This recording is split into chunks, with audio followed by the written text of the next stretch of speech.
Pot de colle, sanguin, distant. Le conseiller bancaire a parfois du mal à s'y retrouver face à ses clients. Comment expliquer ces comportements variés, allant parfois à des extrêmes opposés ? Comme dans toute relation avec un vendeur ou un conseiller, chaque client espère, au-delà du service de base, retirer des bénéfices. C'est ce qu'on appelle les attentes relationnelles. Et elles sont de 3 types. Tout d'abord, la base, l'adaptation. Les clients attendent en général une offre concrètement adaptée à leurs besoins. Au niveau suivant, les bénéfices attendus sont psychologiques. Certains clients ont besoin de se sentir réconfortés et rassurés. Et au dernier niveau, les bénéfices attendus sociaux. Autrement dit, des formes de fraternisation pouvant aller jusqu'à l'amitié. Très bien.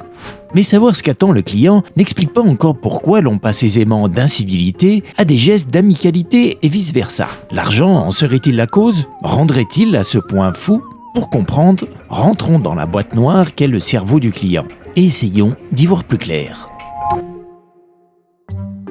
L'attitude à l'argent. Phénomène universel, chacun sait ce qu'est l'argent, mais il n'en demeure pas moins polysémique, symbolique et émotionnellement chargé. Et par conséquent, les attitudes à son égard varient grandement. Du très négatif avec le tabou, l'évaluation morale ou l'inquiétude, jusqu'au très positif avec l'attirance, la réussite ou la reconnaissance sociale, la palette est très large. Pour chaque client, il faut donc pouvoir mesurer l'attitude spécifique qu'il entretient à l'argent. Certaines professions stimulent l'imaginaire du client. Et on peut dire que le banquier, lui, souffre sérieusement de ce qu'on appelle le stéréotype de profession. À côté de sa tenue vestimentaire formelle comme marque de respect et de considération pour le client, on regroupe 4 grandes familles de stéréotypes assez divergents. Le partenaire professionnel, compétent, efficace et digne de confiance. Le paternaliste, qui sait tout du client et apparaît comme tout puissant. L'exécutant, sans autonomie et dont les compétences sont limitées. Et le requin, qui fait passer ses objectifs commerciaux avant l'intérêt du client, manque d'empathie jusqu'à l'absence d'éthique.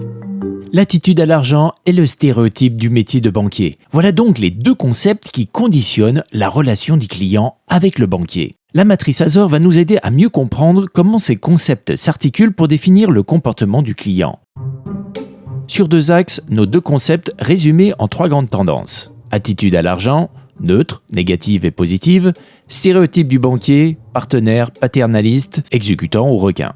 Croisons maintenant chacun de ces concepts et découvrons l'orientation relationnelle du client. 3 profils standards qu'on appelle prototypiques se dégagent. Celui qui a une attitude neutre à l'argent et une vision exécutant ou requin du banquier, c'est le transactionnel.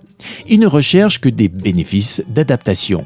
Il est autonome et a peu de contact avec le banquier, soit qu'il le juge inutile, soit qu'il le croit nuisible. Celui qui a une attitude négative à l'argent et un stéréotype de banquier paternaliste, c'est le relationnel psychologique. Il recherche en priorité des bénéfices psychologiques, d'où son nom. Il a tendance à être mal à l'aise et a besoin d'être rassuré.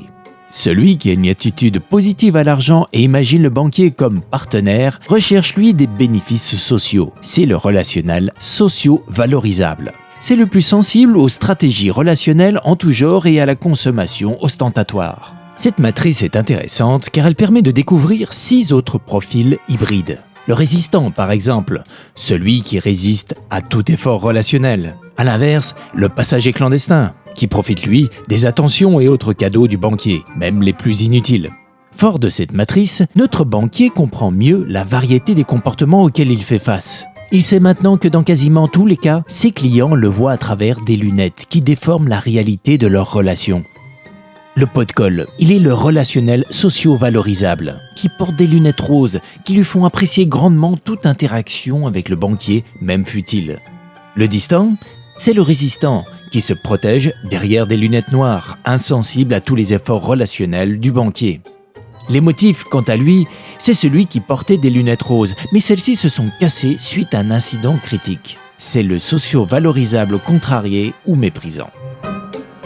Pour résumer, le banquier doit apprendre à reconnaître les lunettes de son client et à adapter son relationnel en fonction.